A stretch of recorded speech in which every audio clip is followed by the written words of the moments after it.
Hello and welcome, I'm Thomas Porteous and you're watching NewsX World. Let's take a look at some of the top stories. Russian President Vladimir Putin refuses to meet Ukrainian President Volodymyr Zelensky in Turkey, sending a lower-ranking team for Friday's talks. US President Donald Trump says no breakthrough is possible without a meeting between him and Putin. President Donald Trump lands in the UAE, unveiling over $200 billion in new deals and promising stronger AI ties with Abu Dhabi. Etihad Airways are to buy 28 Boeing jets powered by GE engines. According to medic reports, at least 143 Palestinians are killed in Israeli airstrikes across Gaza, including children at a clinic in Jabalia. Meanwhile, in the West Bank, Israeli troops kill 5 Palestinian militants in Tarmoon after a pregnant settler is shot dead. Pro-settler ministers call for Palestinian towns to be destroyed. President Donald Trump says very serious talks with Iran are underway, hinting Tehran has sort of agreed to terms. He stresses a peaceful deal is within reach. Israel's military says it intercepted a missile fired by Iran-backed Houthi forces. The group claims the attack is part of its campaign in support of Palestinians in Gaza. A deadly clash between Fulani herders and Umgande farmers in southwest Chad leaves 35 dead and 6 injured. Authorities say troops quickly restored order amid deepening ethnic tensions. Top US and Taiwan trade envoys meet in South Korea, boosting hopes for lower tariffs on Taiwanese exports. Both sides call the talks positive and plan to continue. Now, Sean Diddy Coombs' lawyers say Cassie Ventura willingly took part in drug-fueled sex parties. She strongly denies it, calling herself a victim in court. Now, our top story today, US President Donald Trump wraps up his Middle East trip with a visit to the Abrahamic family house in Abu Dhabi. The Interfaith Center symbolizes the Abraham Accords, which Trump helped broker. Earlier, he hosted a breakfast for business leaders. Trump departs Abu Dhabi after this historic visit. During his visit, Trump confirmed over $200 billion worth in deals with the United Arab Emirates. Among the major agreements, Etihad Airways will purchase 28 Boeing jets powered by GE engines in a $14.5 billion deal. The move strengthens US-UAE aviation ties and supports American manufacturing and exports. President Trump and UAE President Sheikh Mohammed bin Zayed Al Nahyan also signed a groundbreaking AI investment deal. The UAE committed $1.4 trillion over the next decade into US sectors, including artificial intelligence, energy, and advanced technology. Here's what the President of the United Arab Emirates had to say about the deal. خاصة في مجالات الاقتصاد الجديد والطاقة والتكنولوجيا المتقدمة والذكاء الاصطناعي والصناعة. ومما يؤكد على ذلك مخطط دولة الإمارات للاستثمار في الولايات المتحدة في هذه المجالات من خلال المؤسسات الاستثمارية الإماراتية وبقيمة 1.4 تريليون دولار. Trump praised the UAE's vision, calling Sheikh Mohammed a magnificent man and a brilliant leader. The leaders emphasized their long-standing friendship and mutual commitment to peace and economic growth. Here's what Trump said. We're going to be your friend and we're going to be your partner, and we really appreciate your confidence and an investment. That's your biggest investment that you've ever made, and we really appreciate it, and we're going to treat you very, as you should be, magnificently. And you're a magnificent man, and it's an honor to be with you. During his visit, Trump also toured the iconic Sheikh Zayed Grand Mosque, describing it as beautiful and an incredible cultural site. He signed the mosque's guest book and received the UAE's highest honour, the Medal of Zayed, signifying deep bilateral ties. Trump also hinted at future diplomatic plans, including potential talks on Ukraine. He's expected to return to Washington today after wrapping up a Middle East tour that included stops in Saudi Arabia, Qatar and the UAE.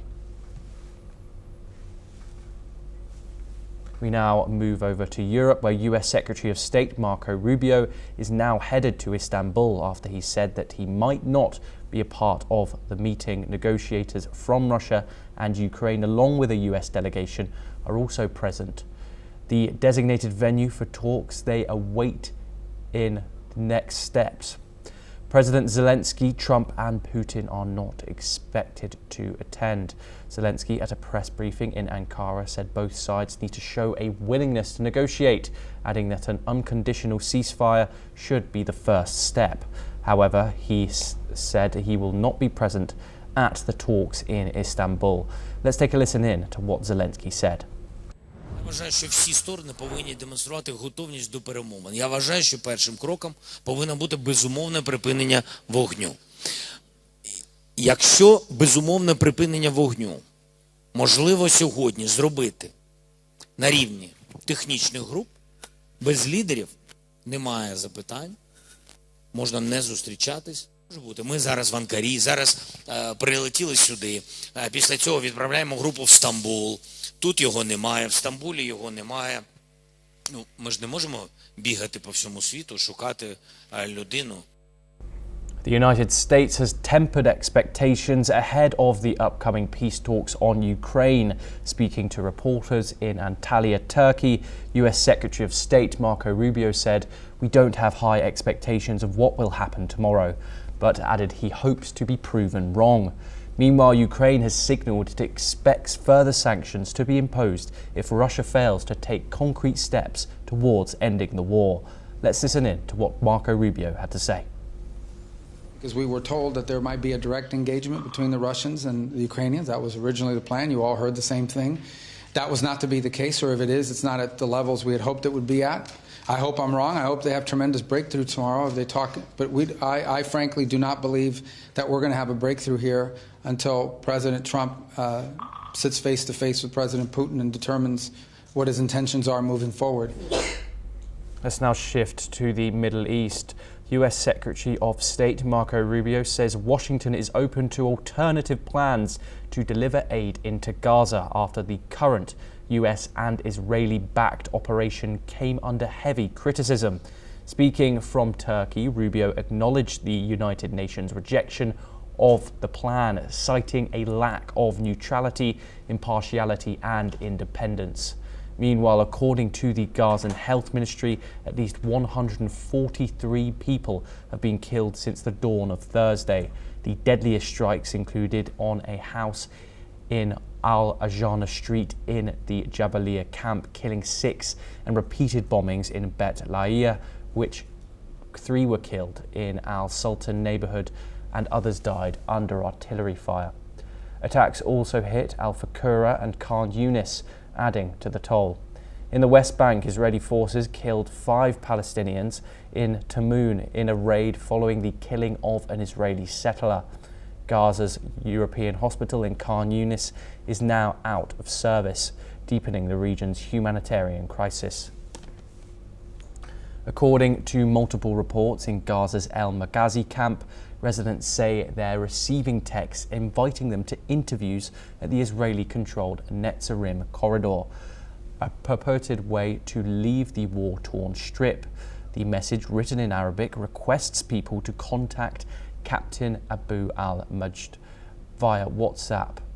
Many Gazans say they're desperate for safety but distrust the offer, viewing it as a psychological tool amid escalating conflict. We're now joined by Adit Kothari, who is a foreign affairs expert. Thank you very much, Adit, for joining us on the programme. This plan to supply the people of Gaza with aid has been highly controversial. The people of Gaza have been under blockade now for nearly 7 weeks. Marco Rubio says that the US is open to alternative plans for the Gaza aid. Can you first of all explain to us why this aid plan is controversial? So the aid plan is controversial on a number of lines, Josh. Primarily because it doesn't believe that the Hamas-controlled bodies are actually filtering down the aid to the people of Gaza.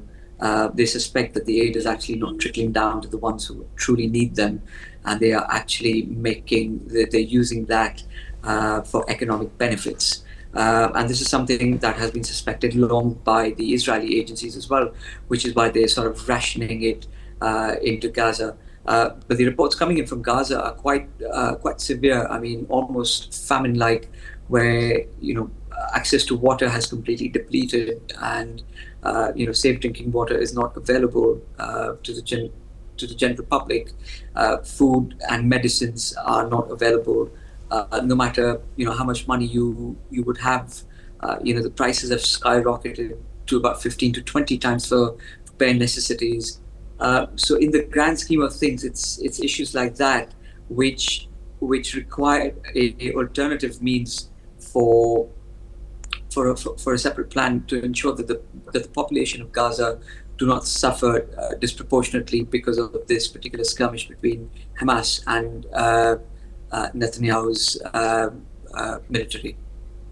Yes, and Adit, it's been reported that there's been 143 people killed in a single day, and also a hospital which has been put out of service. Does this still fit with the US position that Israel is acting with, quote, restraint?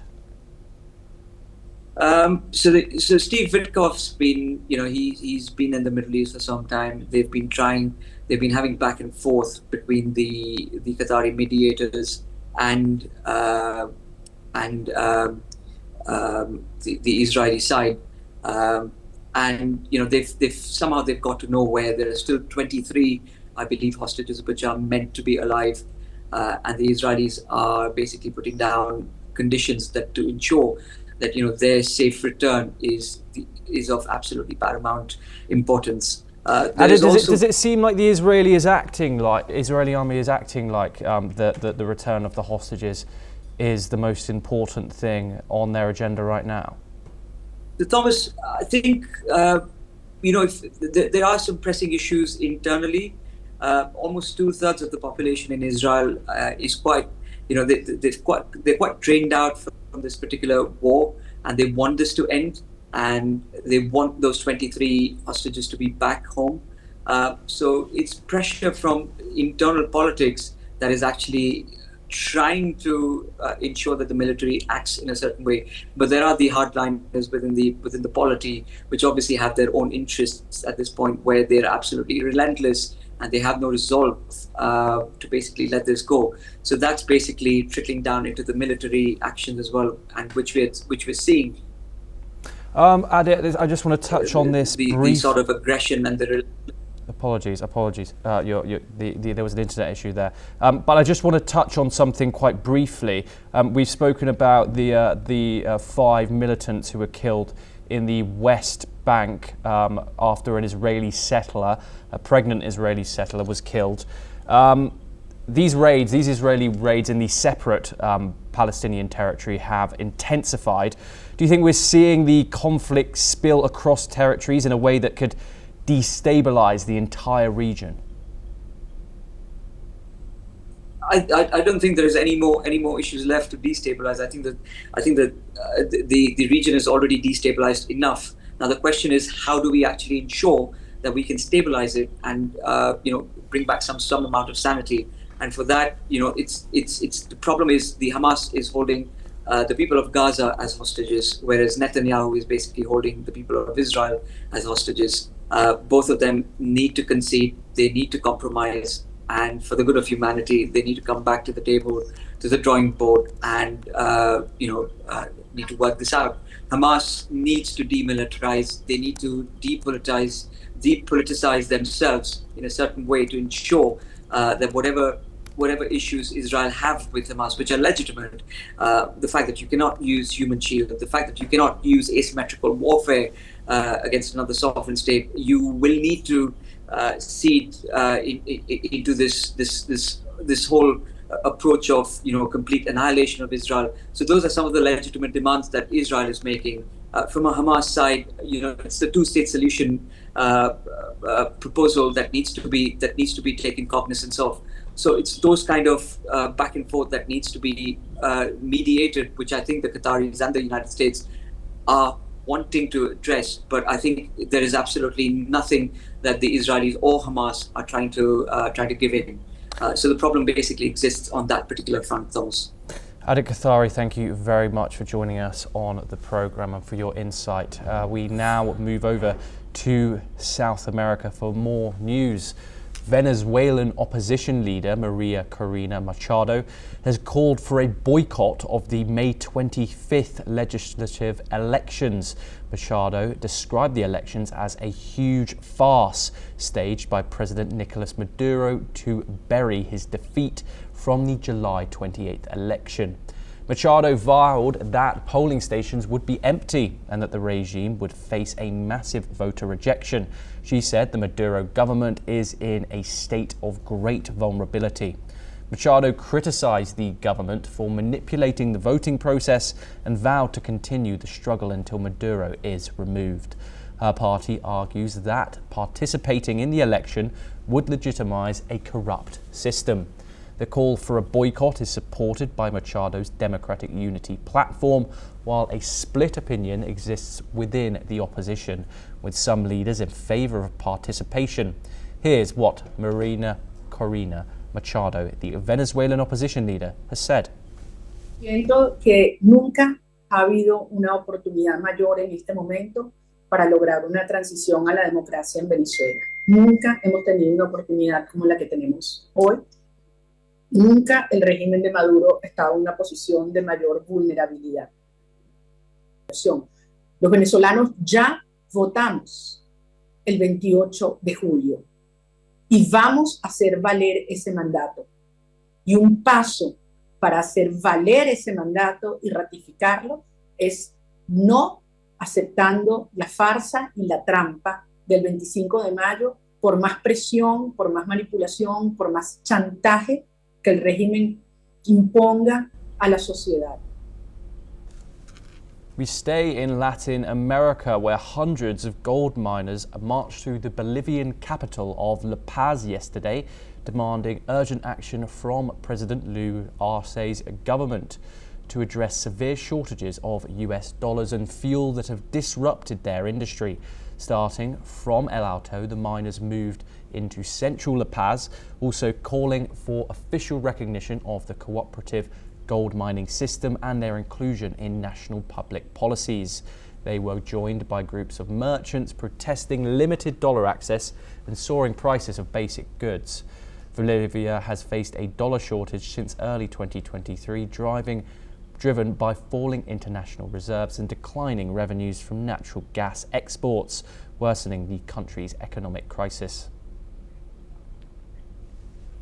We move on now. Iran's Foreign Minister Sayed Abbas Araghchi has rejected reports claiming the US had presented a written proposal during indirect nuclear talks.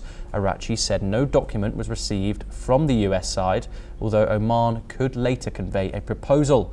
The fifth round of talks will be announced by Oman. While Iran and three European powers, Britain, France and Germany, will hold nuclear talks in Turkey on Friday. The high-stakes meeting comes after US President Donald Trump said a deal with Tehran is getting close. Iranian Foreign Minister Abbas Araghchi warned of irreversible consequences if UN sanctions are reimposed. He said Tehran is ready to negotiate, but only if sanctions are lifted. The Islamic Revolutionary Guard Corps Chief Major General Hussein Salami sent a direct message to Trump. He says that Iran will not respond on America's terms. He told Trump to see if Iran's culture and progress before judging. Here's what Hussein Salami has said.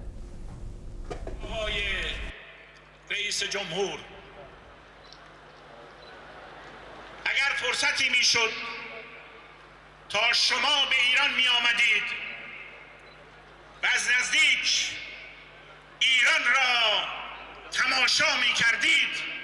آن وقت شکوه، عظمت، فرهنگ، هنر و پیشرفت را می دیدید و آنقدر شگفت زده می شدید که تمام آنچه را که در عربستان گفتید فراموش می کردید. شما در آن شأن و موقعیت نیستید که ما به خاطر اراده شما عملی انجام دهیم. این را باید بدانید.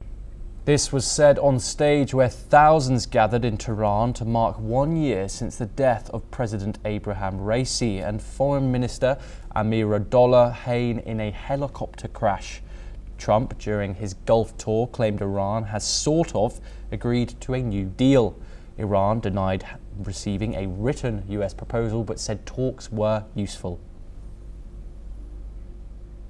Let's now move to South Asia, where India has revoked the security clearance of Celebi Airport Services India, the local arm of a Turkish aviation firm, citing national security concerns.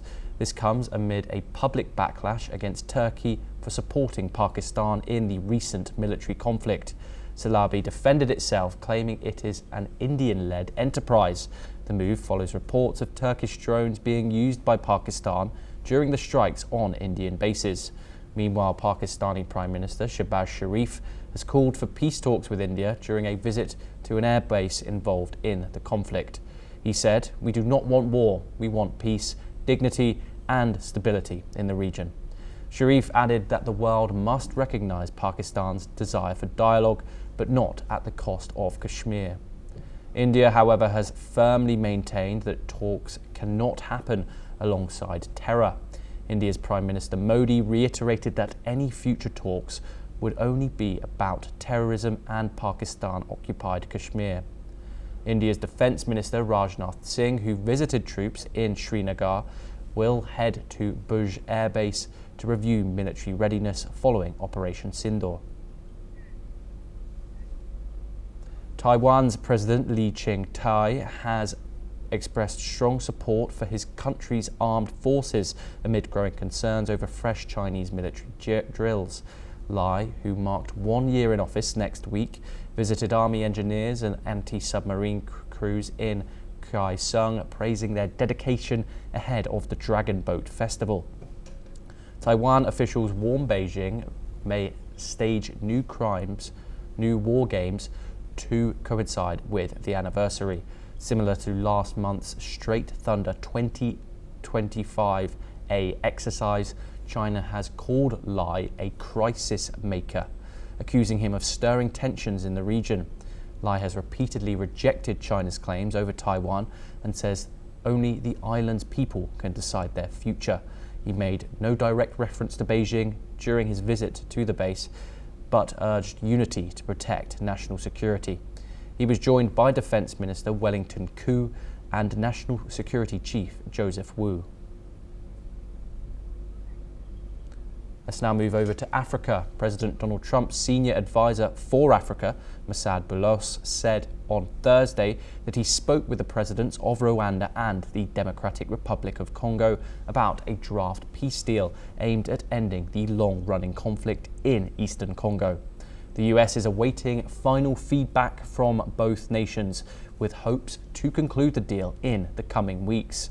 Boulos praised progress and said that both leaders support continued talks involving the US, Qatar and the African Union. The diplomacy follows recent advances by Rwandan-backed M23 rebels who seized major cities and displaced thousands of people. Secretary of State Marco Rubio is prepared to host further talks in Washington.